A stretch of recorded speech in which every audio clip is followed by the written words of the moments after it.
Welcome in, ladies and gentlemen, to the Grizzly Digital Network. We're joined now by our Grizzly of the Day, presented by Jets Pizza on Sugarloaf Parkway, and it's a man that double-dipped in the home run category, Mr. Joe Quelch. Joe, how we doing, man? Can't call it, man. We're doing pretty good. I'm a little worried. We're going to jump into highlights. A lot to get to here. Your hand is pretty heavily taped. Is that because the bat's so hot right now to protect the skin on your hand? Something like that. We're going to go with that, okay? Fair enough. If hitting your fourth home run of the season wasn't enough, you went ahead and hit your fifth. You got some time off on Tuesday, man. Kind of regroup mentally, physically. What did it feel like today walking to the ballpark? Breath of fresh air again. I mean, new day, new demands for the game. Just trying to figure out what was the best way to help my team win today, and not just with the hitting, but being a good teammate and all that other stuff as well. You are in a role right now on this team that I am unfamiliar with, so I need you to educate me a little bit. I've never been just a DH. I've always had to play defense too as well. How good does it feel when you see DH, those DH initials next to your name, and all you got to do is put a helmet on and grab a bat? What's that like? It's different, man. It's different.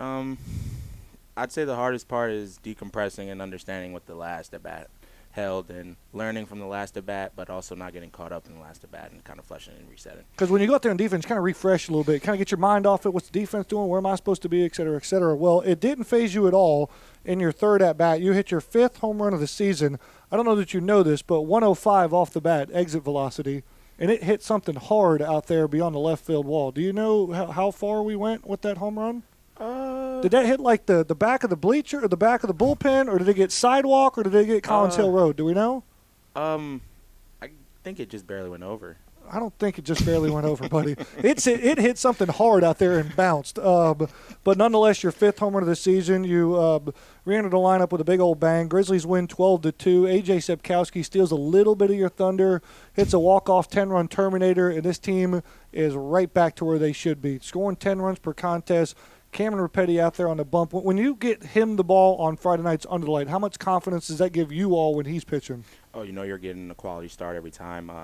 Cam just has the ability to show up and repeat outings every time. So when you know he has the ball, it just gives you that much confidence to just go play, not just for him but for the whole team. And just know that you have nothing to worry about. Just go play ball. A season-best 12 strikeouts for Cameron Rapetti and an 8-0 record for him. One more thing I don't know. I need you to help me, give me some insight here. You know, that fifth home run's a first pitch, no doubt about it. I've never swung at the first pitch like that before. What are you looking for in that bat that gives you the green light and gets the big eyes at that first pitch?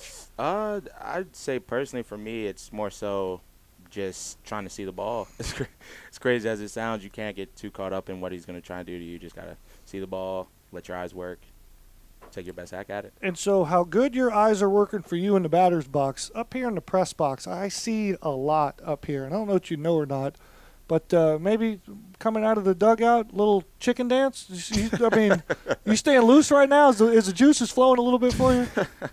You can't make things too serious. This is a game to have fun. I think you get in trouble when you try and take things too serious. Of course, you don't want to leave anything on the table, but you got to find that balance in between and keep that fire under your tushy, but, have fun. Whether it's the long ball going over left field or the chicken dance coming out of the dugout, Joe, it's an absolute pleasure to watch you play the game. Likewise, thank you. 34-5 for the Grizzlies. We'll be right back here tomorrow. We'll continue the CAC showdown. Joe, take us home with some shout-outs. Of course, the family, SCF. Shout out 120 Krista Aris. Ooh, like it. Of course, the gang. Shout out Logan for taking away that last AB. Always love you, Logan. I got one. Seniors. Oh. We got to shout out the seniors. My senior boys. 7 of you guys tomorrow, senior day. Tune in early here on the broadcast. 4:30, we'll have that senior day festivities for you. Keep going. You got any more? Senior day again because I owe you guys that one. Fair enough. That's all I got. Thank you for everybody. Yep, sounds good. Georgia Gwinnett takes down Crowley's Ridge by a final score of 12-2 on a Friday night under the lights in Lawrenceville.